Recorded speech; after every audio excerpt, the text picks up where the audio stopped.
The beloved Pope John Paul II, in May 1997, spoke of a new and divine holiness for the third millennium of Christianity, which will bring the Church her greatest glory.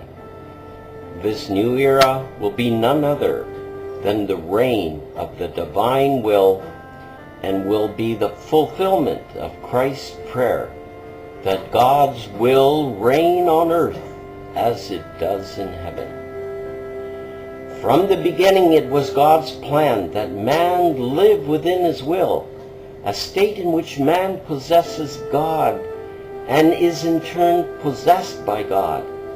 God's will is his very life, the substance of his being, his happiness, his all.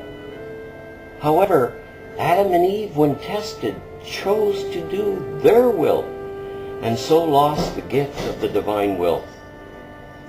However, God did not totally abandon his plan to have man live in his will after Adam and Eve's fall, but decided to restore this gift gradually by decreeing two more fiats, that of the redemption and the sanctification of man.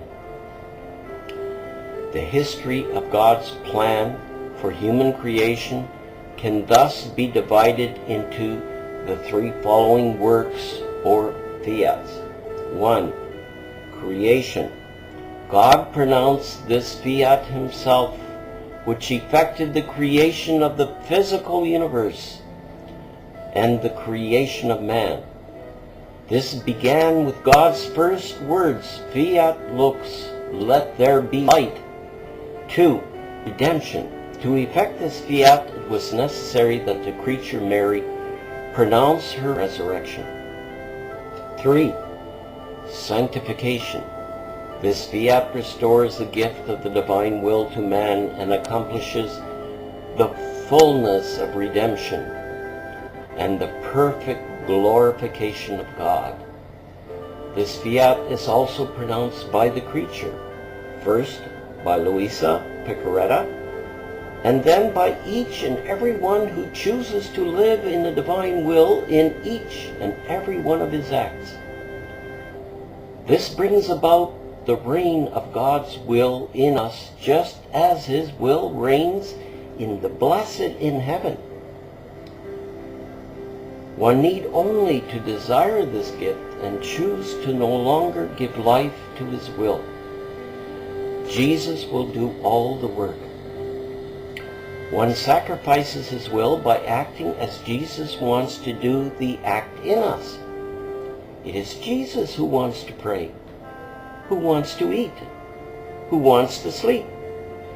When one gets up in the morning, the first thing one should do is to enter Jesus and transform oneself into him, taking all his acts and making them one's own.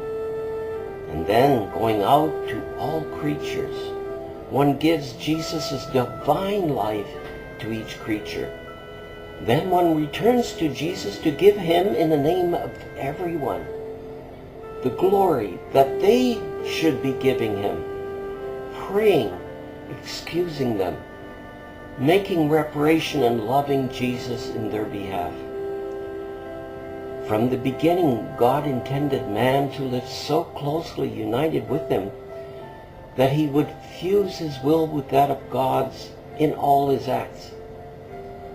The soul recognizes its utter nothingness, such that it feels incapable of acting alone.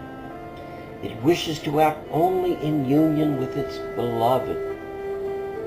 One can invite God to act with us and in us by the simple formula, come, divine will, to think in my mind, to breathe in my breathing, etc.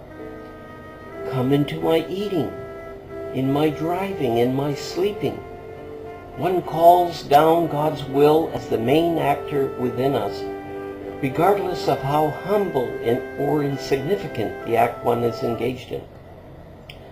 Summon the divine will to enter into every act that one does, and that act becomes divine.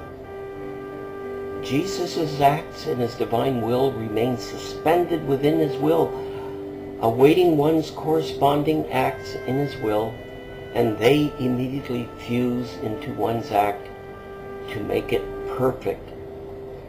Jesus assures us that a few minutes of acting within his divine will are worth centuries of acts done with one's own human will.